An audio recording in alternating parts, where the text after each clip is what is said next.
Hello, hello, hello. It's Toria Howard, the real estate educator, here to educate you back once again for some education on how to become a better first-time homebuyer by having financial strategy. So today we're talking about you're not behind, you're just missing a home buying strategy. And I am passionate about this because of the fact that I didn't really have a strategy going in when I bought my first home. I bought a 4 bedroom, 2.5 bathroom house in Memphis, Tennessee. And I knew I just had to have good credit. And, that was about it. So the problem came after I closed. So that's what we're trying to, not trying to, but that's what we're going to uh, help you avoid is not knowing what to do afterwards by having a full-on strategy from the beginning to closing and afterwards. So if you feel like buying a home, and let me say this clearly, you're not behind. If you I know it seems like a lot of things are transpiring, especially in the Detroit area, especially in the Midwest. There's a lot of different transitionings and things are coming along in these cities, and you feel like you're gonna miss out. But most buyers aren't failing, right? They are they're overwhelmed, they're confused, and they're guessing. And when you're guessing, it feels heavy. And you don't want that weight on your shoulders because it makes it hard for you to think. So let's talk about why so many people feel like they're behind and why you shouldn't feel that way. So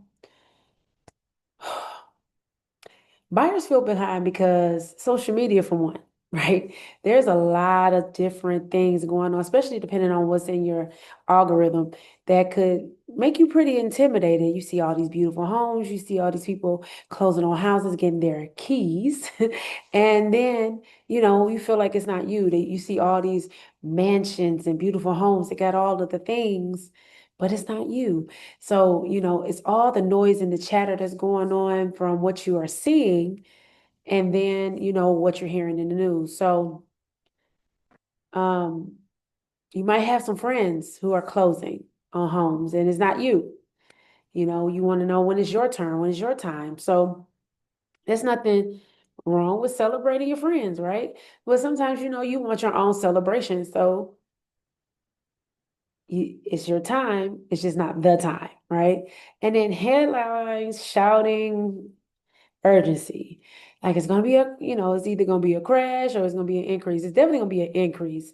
Um, Not enough inventory on the market for you know, a decline in the real estate market. So that would be something that would be far-fetched if there was a, some type of crash, but there's most likely won't be a crash. People don't post the stress, the debt, and the regret that they have.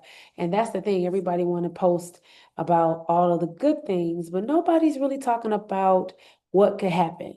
So I've seen buyers rush just to say they own and wish they were slowed down. I've been a witness. And this isn't about speed, it's about clarity. You have to have the right strategy, the right uh, information, using it to make these actions go into play, make sure your finances are in order, and all the things that you need to do. So, three things buyers confuse: information versus strategy. Now, you can get a whole bunch of information from different people and different sources, but your information has to be tailored to you, your needs, and what your family needs because nothing else matters. Because you all, or is just you, have to live in that home. Information tells you what, strategy tells you how and when. So you do need the information, but you need the how and when. That's what the strategy comes in. So approval versus affordability. So approval approval is like lender math. Affordability is lifestyle math. So you want to make sure that you can afford your lifestyle. You don't want to have to give up anything in order to own a home.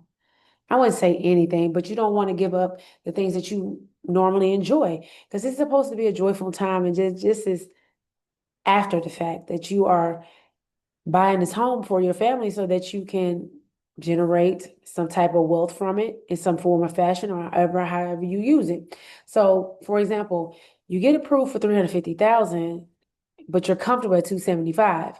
So you need to know your numbers from the beginning, because you need to know how much you can afford. And this is not just the mortgage, which is principal, interest, taxes, and insurance, PITI. This is, you know, your 1% maintenance fund. This is your utilities, all of those things. And then those things should be like 30% of your housing budget. And then smart buyers don't wait, they prepare their position. So preparing is better than just sitting around waiting for a crash or waiting for the news to tell you it's time to go. Get in alignment with someone that will help you from credit all the way to the closing table and beyond. So make sure that you're looking into things of that nature. Um, let's talk about the strategies. So you have to know your numbers. I created a spreadsheet where you can put your numbers in to see exactly what it is you can afford and still include your lifestyle. So, if you're interested in that, comment below and I will definitely reach back out to you to see how we can send that to you. I don't have any problem with, giving that away, but make sure that you understand your real numbers. You may get approved for 250, but only can afford 160. Stay where you can afford. You do not have to max out your pre-approval. Okay. Planning for post-closing life. So you have moving. You may want to, I don't know. I clean my own place or places I've lived before I moved in. So you might want to hire a cleaning company. You might want to you got to find landscapers. And if you live here, if you're going to pay for snow removal, all these different things, all these ancillary things that has to do with the house, on top of the 1% rule that you need to have as far as savings every single month. I mean, yeah, savings every single month, leading up into the year and increasing that as your home value increases. So that's how you partially plan for post closing, by having that all squared away. So you don't have to worry about it. And then, you know, you have to think about your moving fees and, all the other things. I know for me, I don't have anybody helping me. So guess what's going to happen? It's going to be a movie company. So when you pay for a movie company, depending on your mileage and how long it's going to take, I have learned from using movers to always disassemble your bed.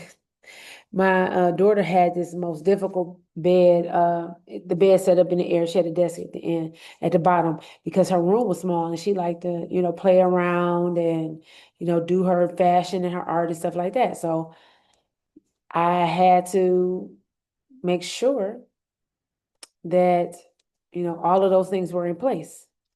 And then removing the guesswork. You want to remove the guesswork because of the fact that you don't want to keep guessing and then end up nowhere. You want to have a strategic plan, and that's what I give you here. You have to have a strategic plan. You have to have something of value to give to the people. Um, so when you stop guessing, everything feels lighter because you have clarity and you already know what to do.